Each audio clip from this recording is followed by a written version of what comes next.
So, dun muna sa inyo na nagsasabing paano nagko-cope kapag ka medyo under attack, kapag ka maraming struggles, parang minsan parang unfair na. Well, you have to keep praying and you have to keep asking God, Lord God, am I on your side? Lord God, am I achieving your purpose? Lord God, am I doing what you want me to do? So, let me put it this way po, no? Ang importante po sa kapag ka may shaking or may struggle is number one, yung foundation mo.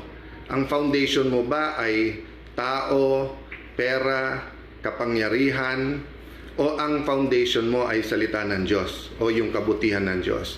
Number two, itatanong mo parate kung naka-align ka sa purpose ni Lord. Kasi kahit na tayo ay maka-Diyos, kahit ikaw ay maka-Diyos, kahit ikaw ang pinaka-maka-Diyos na tao sa buong mundo, look at the Bible. Many people who were very godly or were walking with God made mistakes kasi nga ang nasunod yung sarili na nila.